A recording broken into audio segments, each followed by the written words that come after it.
지식이 급격하게 변하는 사회에서 어떻게 하면 이 사회를 따라갈 것인가 자기가 고민을 하다가 1년에 내 키만큼의 책을 읽자 하고 정했다.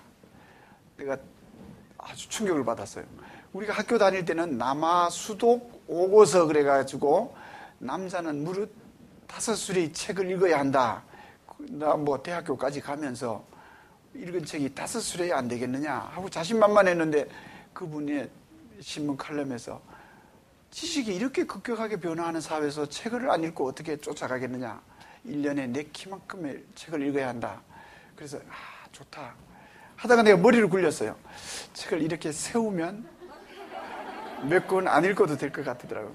그래서 그럴 수는 없지 하고 이렇게 한 300페이지 내외 되는 책을 이렇게 쌓는다고 생각해보고 이걸 자로 내가 한번 재봤어요. 이렇게 보통 한 2cm에서 2.5cm 정도, 평균 2cm 정도 됩니다. 그래서 내 키가 170이니까 빨리 계산하셔야 돼요. 28이 16, 2, 50, 한 85권 정도 읽으면 되겠구나 하고 생각을 하기 시작했습니다. 그래서 조금 이따 내가 또 생각해 보니까 그래도 목표를 정하려면 100권을 해야지 85권이 뭐냐. 그래서 1년에 100권씩을 읽자 하고 읽기 시작하는데 어떤 해는 70몇 권도 읽고 어떤 해는 80몇 권도 읽고 그 다음에 이게 자꾸 올라가면서 기록이 깨지니까 재밌잖아요. 그래서 작년에는 106권까지 기록을 깼어요. 그 P&G 상무라고 외국계 회사의 그 상무가 있는데 그분이 그 자기 아들을 얘기했는 게 책이 나와요. 거기 보면 중간행은 빼버리고 중학생은 이렇게 얘기합니다. 엄마가 집에 가서 야 오늘 학교 생활 어땠니? 하고 물어보면 보통이요 이렇게 얘기하는 거예요. 중학생이니까. 그래서 너는 왜 날마다 보통이라고 얘기하냐? 엄마가 다시 물으니까 좋았어 그러면 뭐가 좋았냐고 또 물어볼 거고 나빴어 그러면 뭐가 나빴냐고 또 물어볼 거잖아. 그러니까 그냥 보통 이렇게 하면 더 이상 안 물어볼 거니까 보통이라고 대답한다고. 중학생 여러분 이제 중학생 되면 그렇게 얘기할 거예요. 그 다음에 코끼리 날개 달아주기 그런 책이 있는데 그건 이회수 여러분 유명한 그 작가 알죠? 이회수라는 분이 쓴 책에 코끼리 날개 달아주기 그런 책이 있어요. 그 책에 보면 또 이런 얘기도 재밌는 얘기 나와요. 언변이 없는 교장 선생님일수록 조회 시간에 주목 마지막으로 이런 말을 자주 사용한다.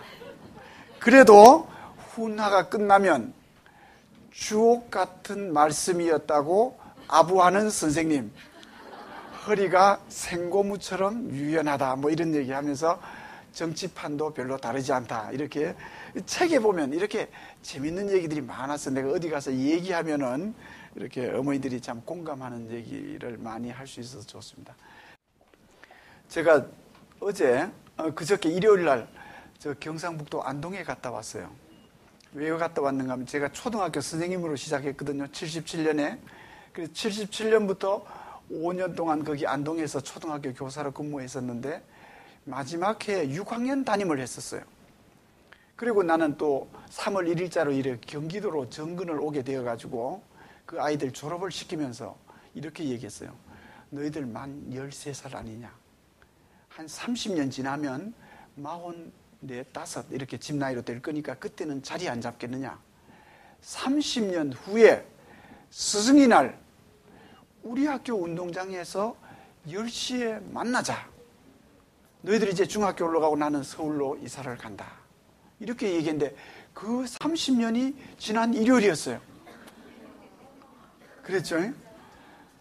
재밌었어요. 그래서 나도 그 마음속에 그 생각을 품으면서 30년 후에 내가 제자들을 만나러 갈 때 내가 어떤 모습으로 만날까?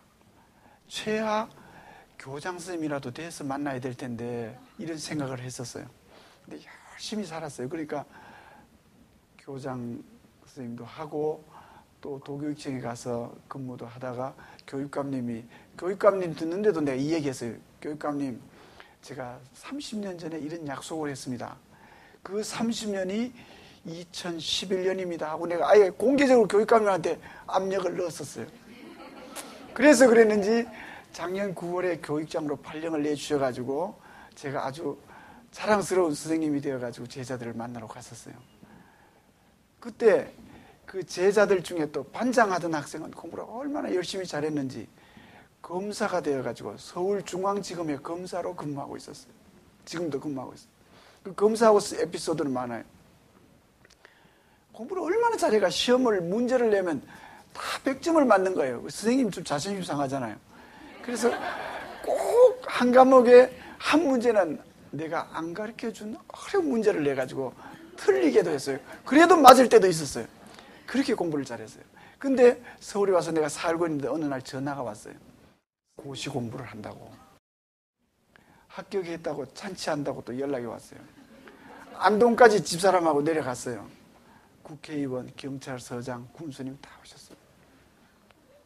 올라왔는데 이제 또 전화가 와서 이제 연수원 들어간다고. 그래, 만나자. 그래서 신세계 백화점에 데려가서 내가 양복 한 벌 사줬어요. 제가 그냥 된 게 아니야. 관리 계속 했어요. 그러니까 스승의 날만 되면 제 몇 회 스승의 날 축하합니다. 검사 박찰로. 맨날 내 옮겨갈 때마다 선생님 영전을 축하합니다. 검사 박찰로. 도객증에 장학사 할 때도 이 화분이 오니까 다른 장학사님들이 나보고 그런 얘기하는 거예요. 아, 장학사님, 우리 제자들은 사장은 많은데 검사는 없다. 어떻게 장학사님은 검사 제자가 있느냐. 그래서 내가 초등학교 선생님을 했고 안동에서 이 얘기 스토리를 다 얘기해 줬어요. 자, 내가 왜 이렇게 길게 얘기하느냐. 저는 30년 전에 시골에 초등학교 선생님 하면서 내가 교육장이 되리라고 나도 생각을 못했어요. 그냥 좋은 선생님 해야 되겠다. 최하 교장 선생님은 해야 안 되겠나. 이 정도 생각했고, 그 제자가 검사가 되리라고 상상도 못했어요. 근데 검사가 되어 서울중앙지검 검사. 연수원 그 서울법 고시 합격가 500명이 합격해서 500명이 2년 동안 연수를 해서 100등 안에 들어가야 검사나 판사로 발령을 낸다니까 얼마나 공부를 잘하는 거죠. 그래서 내가 얘기하는 것은 공부 잘하는 사람은 어릴 때도 잘하고 커서도 잘하고 나이 들어서도 잘한다. 너무 공부 잘하는 걸 어머니들이 기대하지 마라. 지나치게 기대하지 마라. 잘하는 사람은 잘하고 못하는 사람은 못한다. 공부는. 그 대신 노래를 잘하는 사람은 어릴 때도 노래 잘하고 나이가 들어도 노래를 잘한다. 이해 가시나요? 사업을, 돈을 잘 버는 사람 따로 있고 공부 잘하는 사람 따로 있고 노래 잘하는 사람 따로 있다. 그러니까 교육은 뭐냐? 아까 여러 얘기했는데 나는 사랑으로 기다리는 것이다. 여러분 어머니들 자녀들이 자라서 본격적인 사회생활 할 때가 20, 30년 후가 된다 이겁니다. 20, 30년 후에 대한민국은 어떤 나라가 되어 있을 것인가 제가 가장 많이 하는 문제입니다. 지금 오늘에 맞는 아이를 길러서는 안 된다 이거예요. 20, 30년 후에 가서 성공하면 되는 거예요. 지금 말 안 들어도 괜찮고 지금 개구장이라도 괜찮다는 걸 우리가 전제로 하고 기다려줘야 된다는 거예요.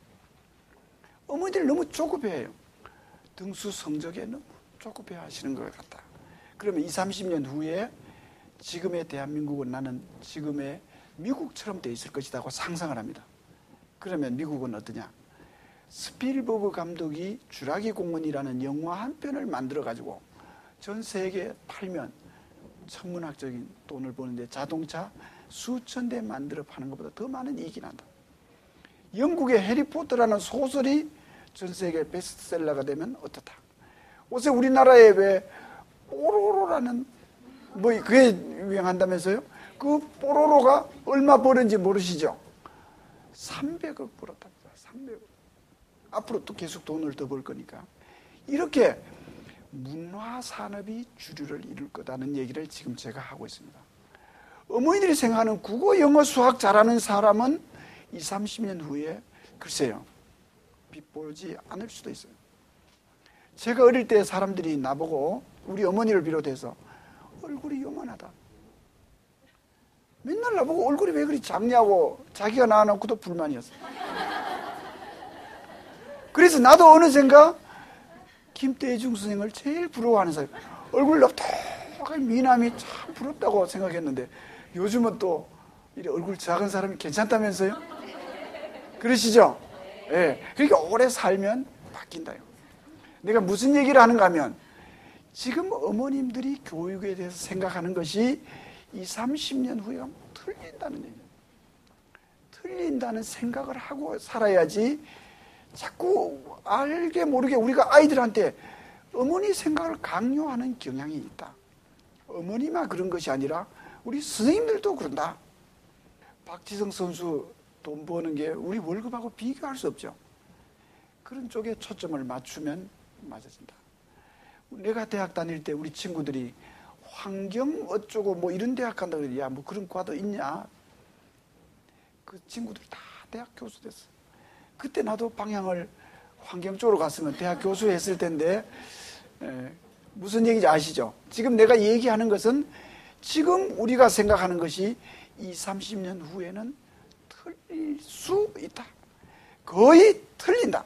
이게 정확한 답일지 모릅니다. 60년대까지는 교육의 큰 주류가 농업사회에 맞는 사람을 기른다. 그때 남자는 키 크고 덩치 좋고 힘 좋은 남자가 괜찮았습니다. 7, 80년대는 산업사회, 그래서 공장에 빨리 가서 물건을 빨리 만드는 기술자를 대량으로 생산한 그런 시대였습니다. 90년대, 2000년대는 지식정보사회 그래가지고 컴퓨터 잘하는 사람이 각광을 받아 컴퓨터 선생님이 없어서 난리쳤습니다. 그런데 지금 컴퓨터 선생님 처치고 올라요. 처치고 올라요. 우리 경기도 교육청 같은 예를 들면 각 학교에서 아이들이 컴퓨터를 기본으로 다 배워가 오니까 컴퓨터 선생님이 가르칠 것이 없는 거예요. 그래 그 선생님을 재교육시켜서 다른 과목으로 발령을 내야 될 이런 상황입니다. 농업 선생님들 다 바꿔서 다 나가고 가정 선생님들도 다 다른 걸 바꿔서 나간다. 이렇게 세상이 그렇게 변한다. 그래서 이제 우리 교육감님께서 경기 혁신교육을 얘기하시는데 우리 학부모님도 이해 잘 못하셨던 걸 이렇게 생각하시면 됩니다. 20, 30년 후에 우리가 이런 삶으로 지금 우리가 생각하는 생각으로 살면 돈도 못 벌어요. 돈 못 벌어요. 지금 생각하고 하면 돈 못 벌어요. 왜냐하면 우리 아이들이 집을 안 사요. 마지가 33살이고 둘째가 31살인데 둘째가 작년에 결혼했어요. 야, 빨리빨리 해서 집을 사야지. 아빠 왜 집을 사냐? 왜? 그러니까 아빠 집도 내 집이고 장모님 집도 내 집인데 20, 30년 지나면 다 집이 두 채 생기는데 내가 왜 집을 사냐? 이게 지금 젊은 사람들의 생각입니다. 집 안 사요. 전세 살다가 그냥 이러면 된다. 이게 우리 생각으로 하면 다 틀린다는 걸 전제로 해야 된다는 걸 내가 지금 얘기 드리는 겁니다. 그래서 교육감님께서 우리가 지금 가르치고 있는 교육의 제도나 방법이나 법들이 미래 교육 환경에 맞지 않는다면 법이나 제도를 고치자. 이것이 제도 혁신입니다.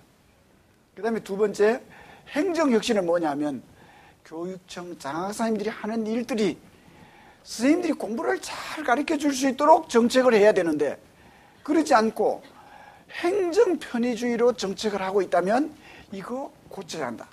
교육장님도 고치고 장학사님들도 고치고 이런 교육청에 관련되는 모든 사람들의 생각을 고치자 하는 것이 행정혁신입니다.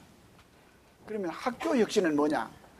교장선생님 수십 년 동안 교직 생활하며 갖고 있는 노하우에다가 그대로 하지 말고 선생님들, 학부모님들, 학생들, 지역사회 의견을 들어서 민주적으로 학교를 경영해라. 이것이 쉽게 말해서 교장 선생님 생각을 바꾸라. 이것이 학교혁신입니다.